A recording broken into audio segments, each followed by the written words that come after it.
I've been taught in the past, freedom is the societal condition that exists when over their own property. So Say that one more time because we want to mock it completely. okay, good.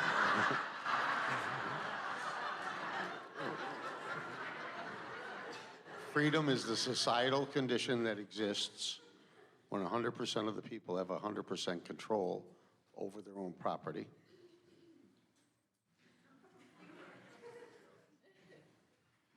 We wish you the very best. We would like to give you a different definition. Go ahead. We would say freedom is the condition that exists within any individual when he understands that the universe is responding to his vibrational mix, and he is wise enough to follow what feels good in order to bring himself into vibrational alignment with that which he desires. Okay. On one of the calendar sheets, you talk about government. And I've been taught that there's two definitions of, one for government, one for state. And it kind of relates to what's going on in our lives with the way we're living in society. And the definition for state is the existence of a group of people that force other people to do things, whether they like it or not, done with physical force. And government being a group of people that come together voluntarily for the common good.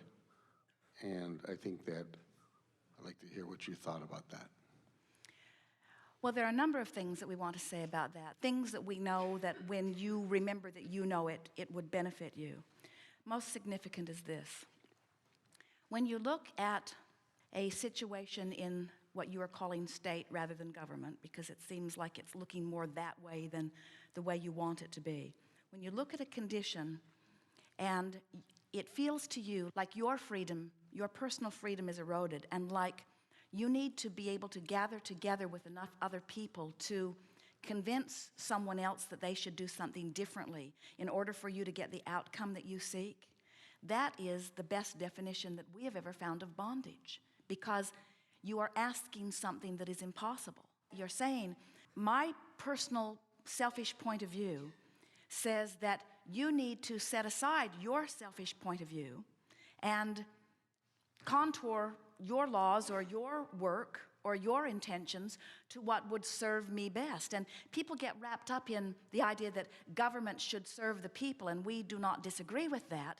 But we think that there is a law that is higher and a court that is truer, that if you would step apart from trying to control the behavior of others and work on your own vibration, you would discover the true power of your own being.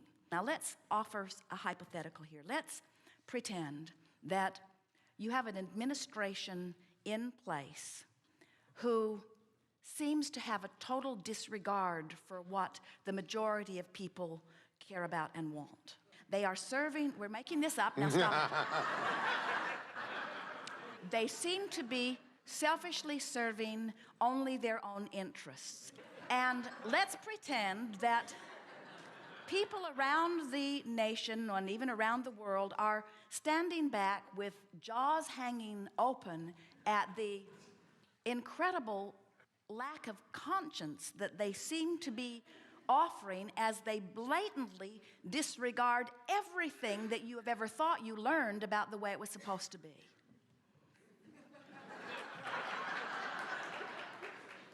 And you read about it, think about it, stew about it, and get yourself totally disconnected about it because you are facing the facts from where you stand of the way it seems to be. And it's tearing you up because you've been launching rockets of desires all your life about freedom and about the way you want to live.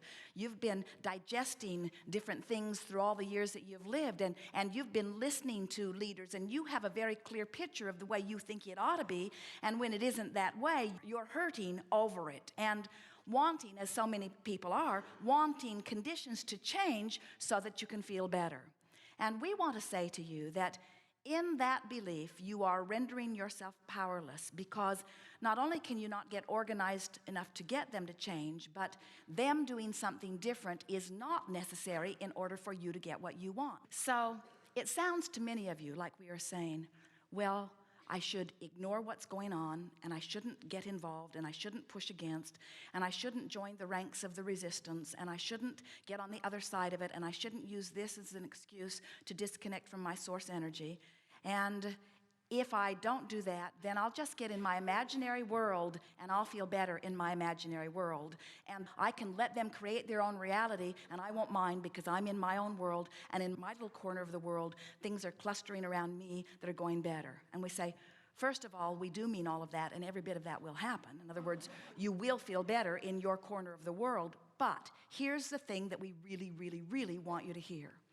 In all that you are observing and in all that you are launching as the billions of people upon this planet, you are, as individuals, and therefore then as collective consciousness, you are launching powerful rockets of desires about how you want the world to be. And Source has become that. This world that you are dreaming, this world that feels like fantasy, is a reality in the vibrational world, because so many people have sought freedom from their place of bondage. And so there is this powerful, beautiful, bright world that is in the vibrational ethers that is there for you, and you as an individual can just get there first if you will allow yourself to go there. And each one of you who finds your way there will be a leader for the next who will come, and the next who will come, and the next who will come, and the next who will come. Esther said, as she began watching this fantasy unfold in the real world, Esther said, I have but one wish, Abraham. I don't want to get involved because I know it is not to my benefit. But if I have one wish, it would be that what's going on becomes apparent and evident to others.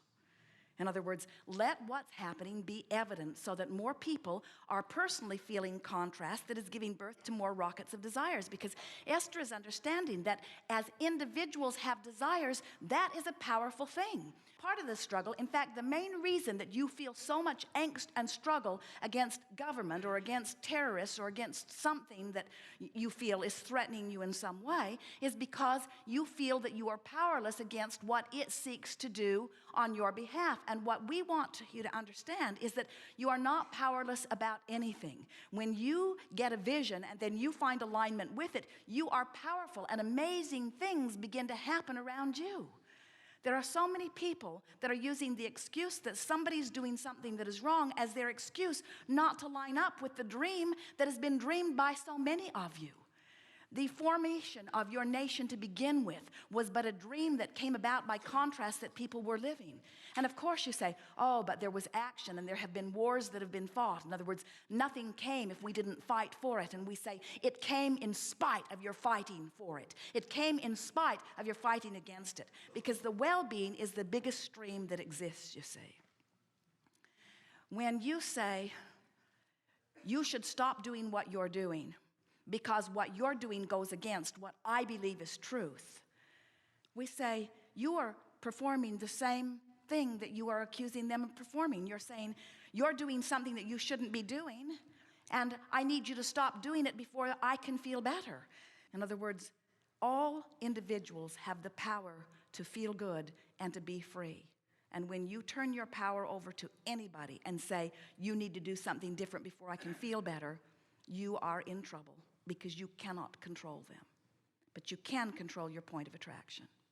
So let's pretend that somebody has their finger on the ballot boxes and can control the outcome of elections. Let's pretend that. And let's pretend that the election did not go in the way that the majority of the people voted for it to go. Let's pretend that. What we really want you to hear is that you are casting your individual vibrational votes, and the grassroots movement of the votes that you are casting is what makes this world go round. And generations that will follow you will benefit mightily by what's been going on recently in our pretend story. What we wish for you is that you get the benefit of it now while you are alive in your generation. So really what we're saying to you is, those people who feel all-powerful, who think that they control the outcome of your experience and others, don't and aren't. As you exercise your ability to think and feel, and you prove to yourself you're doing that by the improvement of your own life manifesting around you, you'll come to know that that's the way you lead, by the power of your example. We just have to say to you, because we have the broader view, and we know the true nature of who you are as you come in to these physical bodies, and we know the brilliance of who you are and what this life will cause you to want, and we have the benefit of being privy to the rockets of desires and what's being held in vibrational escrow. And we say to you emphatically, your world is not getting worse, it is getting better. Your world is not falling apart, it is always coming together. The things that you are dreaming are in the process of coming to being. Can you not look at the problem and bless it because it is giving you the life, the breath of fresh air of the desire that is now summoning you forward? And so, can't you apply that to what's going on now? Can't you feel the grassroots movement of billions of people around your planet who are witnessing things that they do not want to see and launching powerful rockets of desire? And can't you feel the mightiness of Source coming into vibrational alignment with that human spirit that understands that it must be free? In other words, what you spoke about freedom is absolute in terms of non-physical source energy perspective. It is accurate and absolute. It's the way that it is. You must be free. You are free. And no one should have the ability to take your freedom from you. And no one does when you know that. And until you do, a 2-year-old can entrap you.